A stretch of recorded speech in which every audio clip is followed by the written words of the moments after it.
fuck Gordon. I'm playing. I think that Gordon is so far ahead of a lot of people in jiu-jitsu that's going to be hard for anybody to make ground on him. If you've ever tried to push the ground down, flip that on top of you, and that's what he feels like.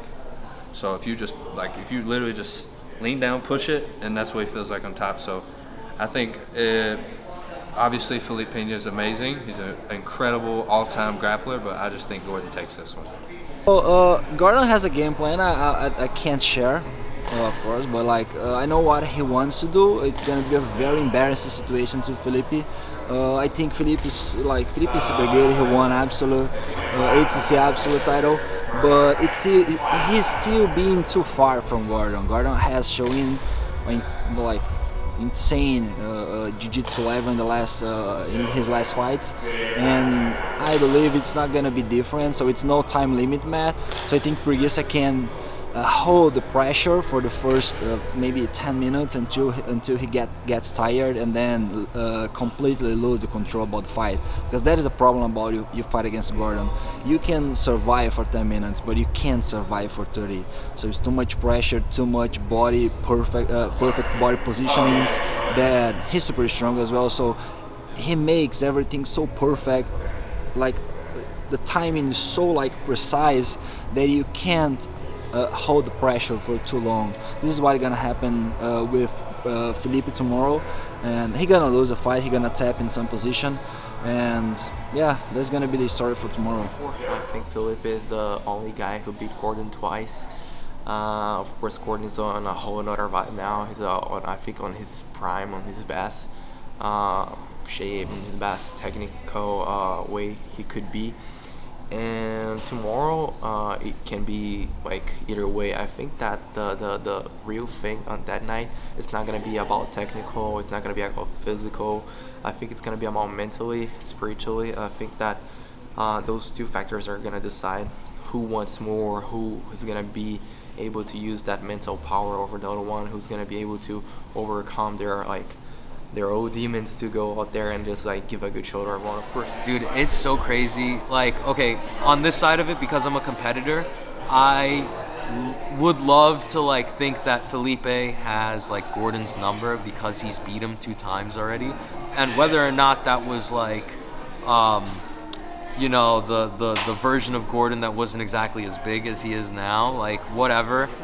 Just having those 2 wins, I feel does something to somebody's mentality, whether they want to show it or not. So it's going to be interesting to see that. I wonder if Felipe's confidence is real or if he's just putting on a show. And from what I'm gathering, it pretty much seems real. So I wish I could just say oh, it's Gordon, 100%. I wish I could, but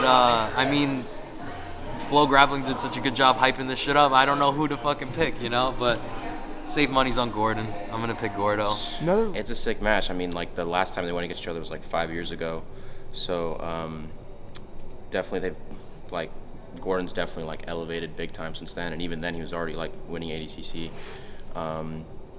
So I don't know, it's no time limit, so I'm not expecting it to be short. I feel it's gonna go a little bit longer. I don't think it'll be more than an hour or anything like that, but I feel it'll be more than 20 minutes for sure. Yeah, we'll see. It's definitely a tough match to predict. It's hard not to pick Gordon with your gut instinct, but like I said, we have those matches, so they're gonna go on the mat and see.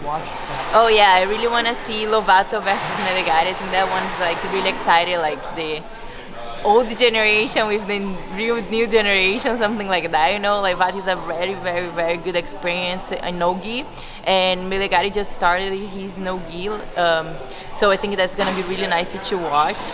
I think that Meregali is incredible. I think they're both incredible, obviously. Lovato being one of the first Americans to, if he wasn't the first, he was one of the first to win a black belt world title. And he's an ADCC vet, so obviously he has tons and tons of experience no-gi, and then the gi just competing. But Meregali, on the other hand, also won the absolute. I'm pretty sure he won the worlds in 18. Was it 18? And so he obviously has the level of accolade in the gi. that Lovato does, just maybe not the experience. So it'll be interesting to see how that one plays out. I don't really know how that one's going to go, I'm going to be honest, but I think it'll be a good one for the people. Well, I think it's going to be interesting because although Lovato is like so experienced, so is Meregali, and like I just think that his approach to jiu-jitsu is going to be so different than what Lovato's used to because of who he's been training with like New Wave and all that. So I think the coaching, because who's Lovato getting coached by?